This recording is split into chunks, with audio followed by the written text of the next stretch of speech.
today is wearing ball caps? Because if you were, you know we'd have to do Miss Christy right. We're gathered here today to honor a life well lived for Christ in the form of one Jean Christy.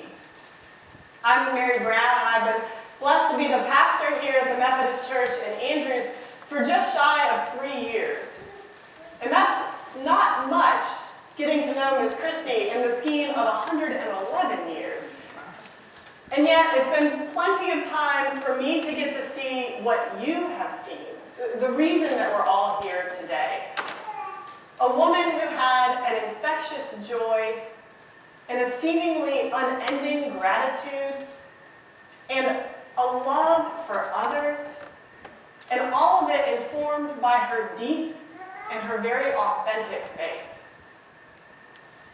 Now, on occasions like this, it's not unusual to come with a dose of grief. And some of you may have some grief in your hearts today. Although it's been years since Miss Christy was active in the life of this community, many of you have been visiting her in the nursing home faithfully. And for many of us, her death marks the end of an era. And we remember today all of the years that she actively served, teaching at the high school, as a member of this church, and as a vibrant part of this community. So if you have grief today, that's okay. And you've come the right place to find comfort.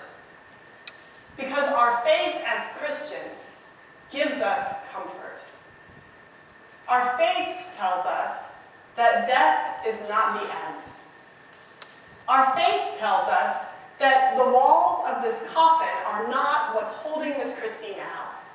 Instead, she's being held in God's great love for her. And so with that faith, we know that our celebration can triumph over our grief.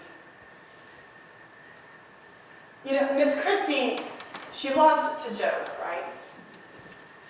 And I bet many of you have heard her comment on the fact that her brothers and sisters have long preceded her in death.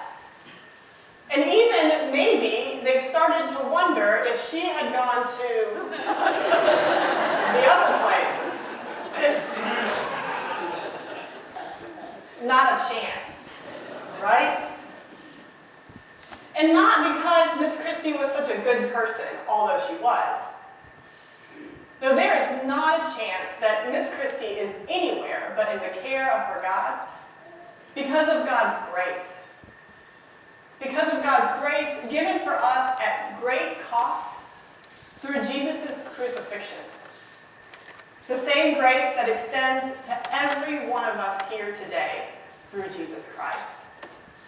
And because of that grace, we can gather and we can grieve, but most of all, we can celebrate. Would you hear these words of grace? Jesus said, "I am the resurrection and the life. Those who believe in me, even though they die, yet shall they live. And whoever lives and believes in me shall never die. I am Alpha and Omega, the beginning and the end, the first and the last. I died, and behold, I am alive forevermore, and I hold the keys of hell and death. Because I live, you shall live also." Would you stand and sing our opening hymn? It's number 534 in